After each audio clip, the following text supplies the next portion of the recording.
Baiklah, perkenalkan nama saya Reslin dengan NPM 2009200003 dengan dosen pengampu Bapak Immanuel Silitonga, SPD MPD. Adapun judul yang akan saya bawakan dalam video kali ini yaitu Hakikat Bahasa. Pengertian bahasa. Bahasa adalah kemampuan yang dimiliki manusia untuk berkomunikasi dengan manusia lainnya.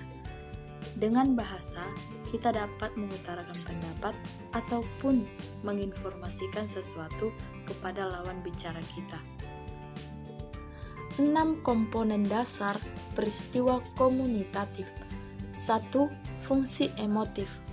Bahasa itu dikatakan berfungsi emotif bila tumpuan perhatian atau aspeknya ada pada penutur atau yang dibicarakan adalah penuturnya sendiri. Contohnya, bila seseorang mengungkapkan perasaannya pada orang lain, baik rasa senang, sedih, marah, dan lain sebagainya. 2. Fungsi referensial. Bahasa berfungsi referensial bila tumpuan perhatian atau aspeknya ada pada konteks yaitu membicarakan suatu permasalahan dengan topik tertentu. Contohnya, bahasa yang digunakan ketika seseorang bercerita, mendongeng, ceramah, dan pidato. 3. Fungsi puitik. Bahasa berfungsi puitik bila tumpuan perhatian adalah pesan atau amanat atau bahasa itu untuk menyampaikan pesan. Contohnya, ketika seseorang memberikan nasihat ataupun ceramah. 4. Fungsi patik. Bahasa berfungsi patik apabila tumpuan perhatian atau aspeknya ada pada kontak atau pembicara sekedar ingin mengadakan kontak yang lain atau menyapa. Contohnya, mau kemana? Halo, hai, apa kabar? Permisi. 5. Fungsi metalingual. Bahasa berfungsi metalingual bila tumpuan perhatian atau aspeknya ada pada kode-kode. Kodenya adalah bahasa, jadi tumpuan perhatiannya adalah bahasa. Bahasa yang dipakai untuk mencerahkan bahasa.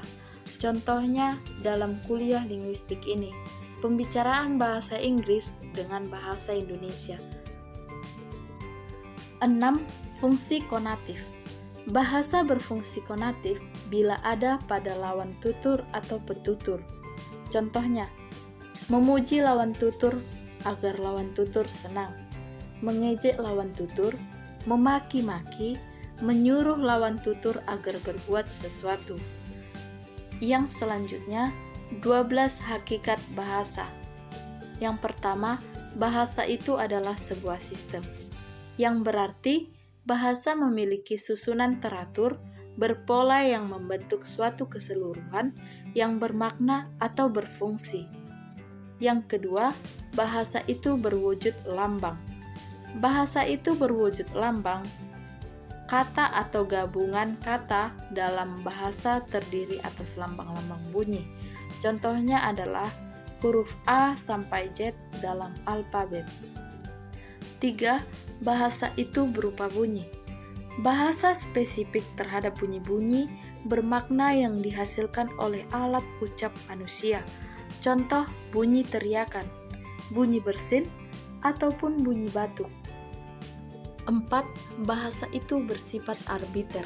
Maksudnya, bahwa tidak ada hubungan langsung antara lambang dengan yang dilambangkannya. Contoh, sepatu. Disebut sepatu. Mengapa tidak disebut alas kaki? Karena bahasa itu arbiter. Dengan kata lain, mana suka. 5. Bahasa itu bermakna. Kata atau morfem pada dasarnya telah memiliki makna bahasa dan karena bahasa sendiri menyampaikan kata dan setiap kata terikat pada makna. Contohnya, kucing artinya sejenis binatang berkaki dua yang berbulu. 6. Bahasa itu bersifat konvensional. bahasa haruslah mematuhi konvensi bahwa lambang tertentu digunakan untuk mewakili konsep yang diwakilinya. Contohnya, binatang berkaki 4 yang dikendarai dilambangkan dengan bunyi kuda. 7.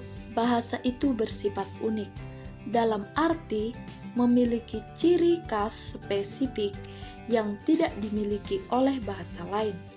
Contohnya, susunan kata dalam kalimat bahasa Indonesia sangat menentukan maknanya, sedangkan dalam bahasa Latin tidak.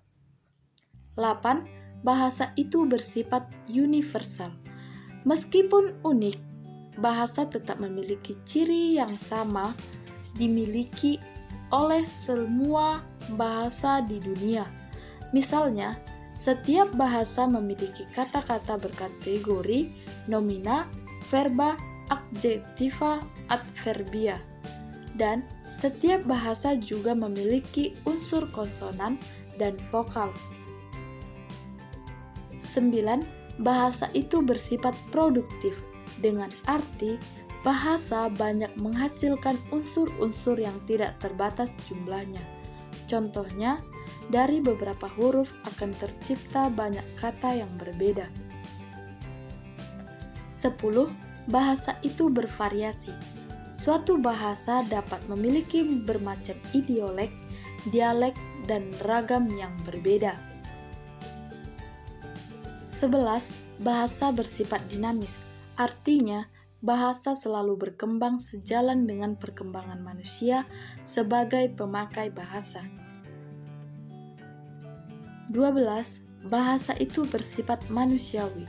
Bahasa bersifat manusiawi dalam arti bahasa itu hanya milik manusia dan hanya dapat digunakan oleh manusia.